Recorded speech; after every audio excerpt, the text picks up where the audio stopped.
കൊല്ലം കടക്കലിൽ കുപ്രസിദ്ധ മോഷ്ടാക്കൾ പോലീസിന്റെ പിടിയിലായി. ഫാൻറ്റം പൈലി എന്നറിയപ്പെടുന്ന ഷാജിയും കൂട്ടാളി സൈദാലിയുമാണ് കടക്കൽ പോലീസിന്റെ പിടിയിലായത്.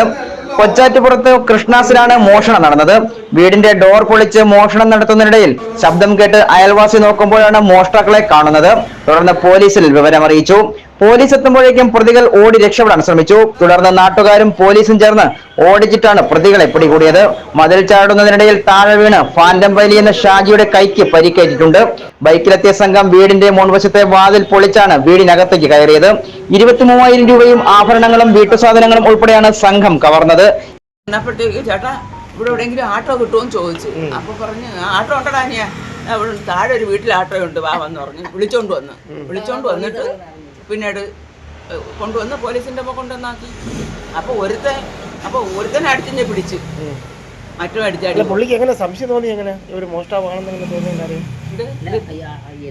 ഇങ്ങോട്ട് കൊണ്ടുവരാന്ന് പറഞ്ഞു കൊണ്ടുവന്നിട്ടുണ്ട്. ഇങ്ങോട്ട് കൊണ്ടുവരാൻ ആട്ടോ ഉണ്ടെന്ന് പറഞ്ഞ് വിളിച്ചോണ്ട് വന്നു. അപ്പൊ ആട്ടോ ഇവിടെ അടുത്ത് വീട്ടിൽ ആട്ടോ ഉണ്ടെന്ന് പറഞ്ഞ് പോലീസ് ഇവിടെ നിൽക്കണമെന്നുള്ളവരാ ഈ കൊണ്ടുവരുന്നവനല്ലേ അറിയാം, മറ്റവർക്ക് അറിയത്തില്ലല്ലോ പോലീസ് നിൽക്കുന്നെന്ന്. അങ്ങനെ കൊണ്ടുവന്ന് അവരെ മുമ്പ് കൊണ്ടുവന്നപ്പോഴത്തേക്ക് അവർക്ക് മനസ്സിലായോ ഇങ്ങനെ ഓടി. ഒരുത്തനെ അപ്പോഴേ പിടിച്ചെടുത്ത്. ഒരുത്തൻ ഇവിടെ കണ്ട ഇതിന്റെ മണ്ടയിൽ കൂടെ കണ്ട ചാടി കയറി ഈ തറയിൽ വന്ന് വീണപ്പോ കൈ തിരിഞ്ഞ് അതുകൊണ്ട് അവരടിച്ചെന്ന്. അമ്മയുടെ ആരാ അവിടെ താമസിക്കുന്നത്? അമ്മയുടെ ആരാ അവിടെ താമസിക്കുന്നത്? ചേച്ചി, എന്റെ ചേച്ചിയാണ് താമസിക്കുന്നത്. നിലവിൽ ഷാജി 40-ലധികം മോഷണ കേസുകളിൽ പ്രതിയാണ്. സൈദാലിക്ക് 2 കേസുകൾ നിലവിലുണ്ട്. 3 ദിവസം മുൻപാണ് 4 വർഷത്തെ ശിക്ഷ കഴിഞ്ഞ് ഫാൻറ്റം പൈലി എന്ന ഷാജി തിരുവനന്തപുരം സെൻട്രൽ ജയിലിൽ നിന്നും പുറത്തിറങ്ങുന്നത്. തുടർന്നാണ് സുഹൃത്തായ സൈദാലിയെയും കൂട്ടി ബൈക്കിൽ കടക്കിലെത്തി മോഷണം നടത്തുന്നത്. വീട്ടിൽ അപ്പോൾ ആരും ഉണ്ടായിരുന്നില്ല. പട്ടാപ്പകൽ വീടുകൾ കുത്തി തുറന്ന് മോഷണം നടത്തുന്നതാണ് ഇവരുടെ രീതി. എങ്ങനെയാണ് ഇവിടെ മോഷണം നടന്നത്? എത്ര മണിക്കാണ്?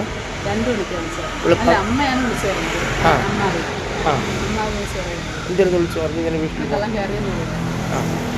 എത്ര മണിക്കാണത്?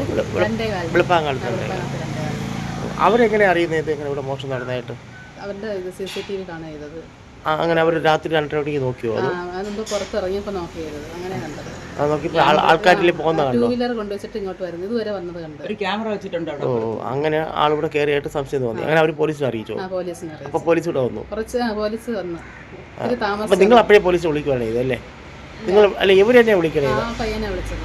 ഓ, അങ്ങനെ പോലീസ് വന്നു. പോലീസ് വന്നപ്പോഴത്തേക്ക് ഇവരോടൊന്ന് പോയോ? പോയിട്ട് ഒരു ഓട്ടോറിക്ഷ തിരക്കിയല്ലേ ആൾക്കാർ? അപ്പോഴത്തേക്ക്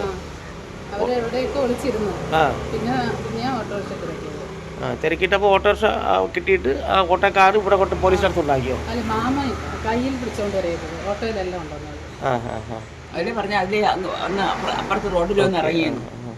ഇവിടെ ആരാണ് താമസം? അമ്മായി മാത്രമേ ഉള്ളായിരുന്നു.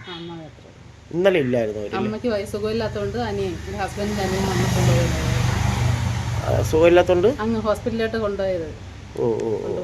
ഇന്നലെ മാത്രമേ ഇവിടെ ആളില്ലായിരുന്നു. അമ്മ സ്ഥിരം ഇവിടെയാണ്.